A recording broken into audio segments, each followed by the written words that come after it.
Hi friends, అందరూ ఎలా ఉన్నారు? మీరందరూ బాగుండాలని కోరుకుంటూ, ఈ వీడియో గనక మీకు నచ్చినట్లయితే లైక్ అండ్ సబ్స్క్రైబ్ చేయండి. ఇది రియల్ స్టోరీ. ప్రియా అనే 23 సంవత్సరాల అమ్మాయి విజయవాడలో ఓ ప్లాట్లో ఒంటరిగా ఉండేది. అక్కడే ఒక సాఫ్ట్వేర్ కంపెనీలో జాబ్ చేసేది. చాలా అందంగా ఉండేది. ప్రియాకి తన అందం మీద చాలా ఇష్టం ఉండేది. ఎక్కడ అద్దం కనిపించినా ఆ అద్దంలో తన అందమైన ముఖాన్ని చూసుకుని మురిసిపోయేది. ప్రియా తన లైఫ్ని చాలా ఆనందంగా గడిపేది. ఒకరోజు ఆఫీస్లో వర్క్ అయిపోగానే తన ఫ్లాట్కి బయలుదేరింది. దారిలో మంచి వర్షం పడింది. అలా వర్షంలో తడుస్తూనే తన ఫ్లాట్కి వెళ్ళిపోయింది. తను చాలా తడిచిపోయింది అని చిరాకుగా తన ఇంట్లోకి వెళ్ళగానే టవల్ తీసుకొని స్నానం చేయడానికి బాత్రూంలోకి వెళ్ళింది. షవర్ ఆన్ చేసి స్నానం చేస్తూ ఉంది. అలా స్నానం చేస్తూ ఉండగానే ఇంతలో షవర్ ఆగిపోయింది. తను చాలా చిరాకు పడుతూ బయటకు వచ్చింది. టవల్ కప్పుకొని నైట్ డ్రెస్ వేసుకొని హాల్లో కూర్చొని టీవీలో హర్రర్ మూవీ చూస్తూ ఉంది. రోజంతా అలసిపోవడంతో ప్రియా కళ్ళు మూసుకుపోతున్నాయి. అలా మూసుకున్న కళ్ళతోనే టీవీ చూస్తుంది. అలా టీవీ చూస్తూ ఉండగానే తన రూమ్ మొత్తానికి ప్రియా టీవీలో చూసింది. ఆ టీవీలో ఎవరో అమ్మాయి టీవీ చూస్తున్నట్టు కనిపించింది. అది చూడగానే కళ్ళకున్న నిద్ర ఎగిరిపోయి ఉలిక్కిపడి లేచింది. కళ్ళు బాగా నలుపుతూ టీవీ వైపు చూసింది. టీవీలో మామూలుగానే హర్రర్ మూవీ వస్తుంది. బాగా అలసిపోవడం వల్ల ఇదంతా తన భ్రమ అనుకొని లైట్గా తీసుకుంది. మళ్ళీ తను అలా చూస్తూ ఉండగా ఈసారి క్లియర్గా టీవీలో తన రూమ్ కనపడింది. కానీ ఈసారి తన సోఫా వెనకాల ఏదో నల్లని ఆకారం తన జుట్టును తాకుతోంది. ప్రియా ఒళ్ళంతా చెమటతో తడిచిపోయింది. గుండె వేగం పెరిగిపోయింది. వెనక చూసేంత ధైర్యం రావటం లేదు. అయినా భయంలో వెనక్కి తిరిగి చూసింది. కానీ వెనకాల ఎవ్వరూ లేరు. రాత్రి టైం సరిగ్గా 12 అవుతోంది. విజయవాడలో కుండపోతగా వర్షం కురుస్తూనే ఉంది. దానికి తోడుగా చల్లని గాలులు వీస్తున్నాయి. ప్రియా రూమ్ చాలా నిశ్శబ్దంతో నిండిపోయింది. ప్రియాకి భయం మొదలైంది. దానితో తోడుగా ప్లాట్లో తను ఒక్కటే ఉంది. ప్రియాకి భయం ఇంకా ఎక్కువైంది. అయినా సరే ధైర్యం తెచ్చుకొని పడుకోవాలని తన రూమ్లోకి వెళ్ళి బెడ్ పైన అలా పనుకోగానే ఇంతలో బాత్రూంలో నుంచి ఏదో శబ్దం వినిపించింది. ఏమైందని బాత్రూంలోకి వెళ్ళి చూడగానే షవర్లో నీళ్లు తిరిగి వచ్చేశాయి. ప్రియా ట్యాప్ ఆఫ్ చేసి వెళ్ళి పడుకుంది. నిద్రలోకి పూర్తిగా వెళ్ళకముందే ప్రియా ప్రియా అని తనని ఎవరో పిలిచారు. ఆ పిలుపుకి ఉలిక్కిపడి లేచి బెడ్రూమ్ లైట్ ఆన్ చేసింది. తర్వాత bathroom light, kitchen light on చేసింది. ఆ ఇంట్లో పూర్తిగా తను తప్ప ఎవ్వరూ లేరు. ప్రియా భయంతో అటు ఇటు చూస్తూ ఉంది. ఇంతలో ఎవరో తన మెడ మీద శ్వాస వదులుతున్నట్టు తెలిసింది. గుండె గతుక్కుమంది. వెంటనే పరిగెత్తి రూమ్ నుండి బయటకు వచ్చింది. పక్క రూమ్లో ఉన్న తన ఫ్రెండ్ శ్వేత రూమ్ డోర్కు తట్టింది. శ్వేత ప్రియని ఏమైంది అని అడిగింది. ప్రియ శ్వేతని ఈ ఒక్కరోజు నీ రూమ్లో నిద్రపోవచ్చా అని రిక్వెస్ట్ చేసింది. శ్వేత ఒప్పుకుంది. ప్రియ ఆ రోజు శ్వేత ఇంట్లోనే నిద్రపోయింది. మార్నింగ్ ఆఫీస్కి వెళ్ళే తొందరలో తన ఫ్లాట్కి వచ్చేసింది. ఎందుకంటే ఆ రోజు ప్రియా తన బాయ్ ఫ్రెండ్ ఇంటికి డిన్నర్కి ఇన్వైట్ చేసింది. ప్రియా తొందరగా డిన్నర్ చేసి డైనింగ్ టేబుల్పై సెట్ చేసింది. తర్వాత ప్రియా స్నానం చేయడానికి వెళ్ళింది. ప్రియా స్నానం చేస్తూ ఉండగా బయట ఏదో ప్లేట్ పగిలిన సౌండ్ వచ్చింది. ఏమైంది అని ప్రియా షవర్ ఆఫ్ చేసి బాత్రూమ్ డోర్ ఓపెన్ చేసి చూసింది. ప్రియా బయటకు వెళ్ళి చూస్తే అన్ని వస్తువులు ఎలా సెట్ చేసి ఉందో అలానే ఉన్నాయి. ప్రియా చిరాకుతో బాత్రూంలోకి వెళ్ళి డోర్ క్లోజ్ చేసింది. షవర్ ఆన్ చేసి స్నానం చేస్తూ ఉంది. ఇంతలో తన వీపును ఎవరో తాకుతూ రుద్దుతూ ఉంది. అలానే తన నడుము తాకుతూ ఉంది. ప్రియా భయంతో వణికిపోతుంది. ఇంతలో మళ్ళీ ప్లేట్ పగిలిన సౌండ్ వినిపించింది. ప్లేట్ పగిలిన సౌండ్కి భయపడుతూ బయటకు వచ్చి చూసింది. కానీ ఈసారి తను సెట్ చేసిన వాటిలో కొన్ని ప్లేట్స్ పగిలిపోయి ఉన్నాయి. ఇదంతా ఏదైనా పిల్లి పని అయి ఉంటుంది అని అనుకుంది. ఆ పగిలిన ప్లేట్స్ని పడేసి కొత్త ప్లేట్స్ని సెట్ చేసింది. ఇంకా అందంగా రెడీ అయ్యి ప్రియుడి కోసం ఎదురు చూస్తూ ఉంది. అలా ఎదురు చూస్తూ ఉండగానే డోర్ చప్పుడు అయ్యింది. వెళ్ళి చూడగానే తన లవర్ శ్యామ్ నిలబడి ఉన్నాడు. ప్రియా ఆనందంతో గట్టిగా హగ్ చేసుకుని ఇంట్లోకి వెల్కమ్ చెప్పింది. ఎందుకంటే శ్యామ్ అదే మొదటిసారి ప్రియా ఇంటికి రావడం. ఇద్దరూ బాల్కనీలోకి వెళ్ళి రైనీ క్లైమేట్ని ఎంజాయ్ చేస్తూ ఒక కప్ కాఫీని ఇద్దరు షేర్ చేసుకొని తాగుతూ ఉన్నారు. అలా తాగుతూ ఇద్దరు రొమాంటిక్గా మాట్లాడుకుంటున్నారు.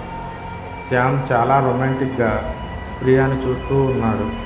శ్యామ్ తన చేతులతో మెల్లిగా ప్రియా నడుము పట్టుకున్నాడు. ప్రియని తన వైపుకి లాక్కున్నాడు. గట్టిగా తనని హగ్ చేసుకుని తన పెదాలతో ప్రియా పెదాలను అందుకున్నాడు.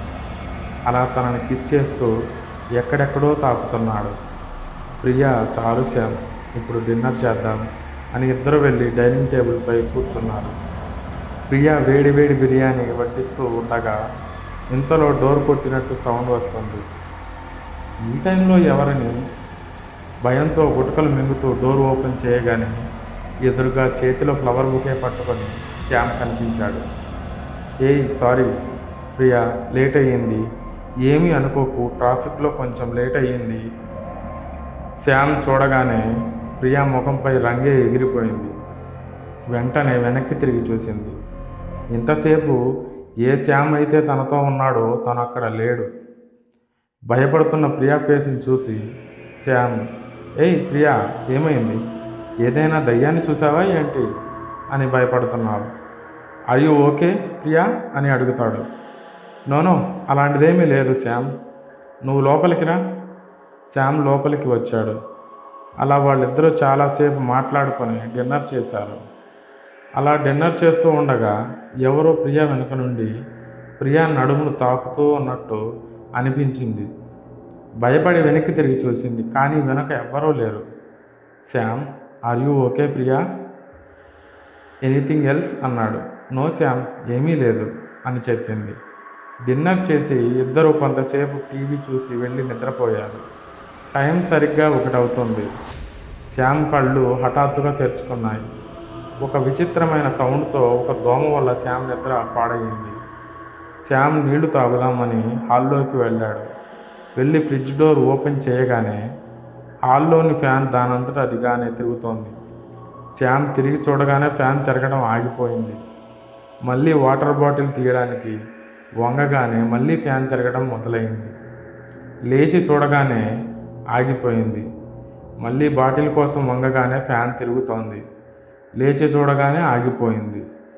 శ్యామ్ అదేమీ పట్టించుకోకుండా ఫ్రిడ్జ్ డోర్ ఓపెన్ చేసి బాటిల్ తీసుకొని నీళ్లు గబగబా తాగేసి ఫ్రిడ్జ్ డోర్ క్లోజ్ చేయగానే ఏదో శబ్దం వినపడింది. అటువైపు చూశాడు. ఎవరో కిటికీ వెనుక నల్లని ఆకారం నిల్చొని కిటికీ అద్దాన్ని కొడుతూ ఉంది. శ్యామ్ భయంతో మెల్లగా అడుగులు వేసుకుంటూ వెళ్ళి కిటికీ ఓపెన్ చేశాడు. బయట జోరుగా వర్షం తప్ప మరేమీ కనపడలేదు. కిటికీ క్లోజ్ చేయగానే ఆ నిశ్శబ్దం ఉండే రూమ్లో శ్యామ్ వెనకాలే ఎవరో దగ్గరగా నిలబడి ఊపిరి తీసుకున్నట్టుగా అనిపించింది. ప్రియా అయి ఉంటుంది అనుకుని వెనక్కి తిరిగి చూడగానే ఏదో భయంకరమైన ఆకారం, ముఖం నిండా పురుగులు పట్టి కళ్ళ నుండి నోటి నుండి రక్తం కారుతున్న ఆకారం కనపడి మాయమయ్యింది. ఇంకా శ్యామ్ గట్టిగా అరుచుకుంటూ రూమ్లోకి వెళ్ళగానే అక్కడ చూసిన దృశ్యంతో శ్యామ్ ఫ్యూజ్ ఎగిరిపోయింది. తన కళ్ళని తానే నమ్మలేకపోయాడు. అక్కడ ప్రియ తన బట్టలన్నీ విప్పేసి కత్తెరతో తన జుట్టును కత్తిరించుకుంటోంది. శ్యామ్ ప్రియని ఆపడానికి ఎంతో ప్రయత్నం చేశాడు. కానీ ప్రియ శ్యామ్ని తోసేసి గట్టిగా అరుస్తూ డ్రెస్సింగ్ టేబుల్కి ఉన్న అద్దానికి మొహాన్ని గట్టిగా కొట్టుకుంటుంది. అలా 4-5 సార్లు అద్దానికి మొహాన్ని కొట్టుకోగానే అక్కడే అలాగే పడిపోయింది. ముఖం మొత్తం చిట్లిపోయింది.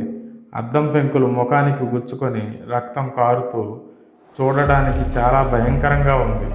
శ్యామ్ ఏం చేయాలో తెలియక భయంతో అక్కడే నిలిచిపోయాడు. తర్వాత కొంచెం ధైర్యం తెచ్చుకొని వెళ్ళి ప్రియని సముదాయిస్తూ ఉన్నాడు. ప్రియా ఒక్కసారి లేచి అలానే పడిపోయింది. తర్వాత శ్యామ్ తనకి బట్టలు వేసి బెడ్ పైన పడుకోబెట్టాడు. డాక్టర్కి ఫోన్ చేశాడు. సిగ్నల్ రాలేదు. హాల్లోకి రాగానే శ్యామ్ కళ్ళ ముందరే టీవీ ఆన్ అయ్యింది. ఫ్యాన్ తిరుగుతోంది. లైట్స్ అన్నీ ఆన్ అయ్యాయి. అవన్నీ చూసి శ్యామ్కి అసలు ఇక్కడ ఏం జరుగుతుందో అర్థం కాలేదు. అప్పుడే బెడ్రూమ్ నుండి ఏదో గొంతు వినపడింది.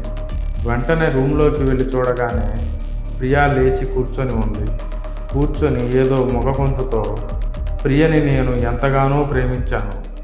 తనంటే పడి చచ్చేవాడిని. ఒకరోజు నేను నా ప్రేమని తనకి చెప్తే అంటూ ఏడుస్తూ, నన్ను చూసి వెళ్ళి నా మొహాన్ని అద్దంలో చూసుకో, నీ ఫేస్ని చూడగానే వాంతి వస్తుంది, వాంతి వాంతి అని చెబుతూ పడిపోయింది. 3 రోజుల క్రితం ప్రియా ఆఫీస్లో తన కొలీగ్ తనకి ప్రపోజ్ చేశాడు. దానికి ప్రియా అందంగా ఉన్నాను అనే పొగరుతో, చిచి వెళ్ళి నీ మొహం అద్దంలో చూసుకో, నీ మొహానికి నేను కావాలా, నిన్ను చూస్తేనే వాంతి వస్తుంది అని అందరి ముందర అతన్ని అవమానించింది. ఆ అవమానాన్ని తట్టుకోలేక అతను ఆత్మహత్య చేసుకుని చనిపోయాడు. శ్యామ్కి ఈ విషయం తెలిసింది. అంటే నిన్న రాత్రి వచ్చింది అతని ఆత్మే అనుకున్నాడు. 2 సంవత్సరాల తర్వాత ఆ రోజు నుండి ఇప్పటి వరకు మళ్ళీ అలాంటి సంఘటనలు జరగలేదు. కానీ ప్రియా హాస్పిటల్లో ట్రీట్మెంట్ తీసుకున్నాక ప్రియా మొహం చాలా మారిపోయింది. మొహం మొత్తం పుచ్చిపోయింది.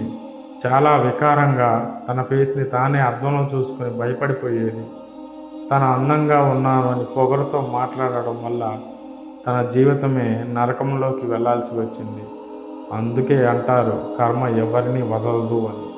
ఈ వీడియో మీకు గనక నచ్చినట్లయితే లైక్ చేసి సబ్స్క్రైబ్ చేయండి ప్లీజ్.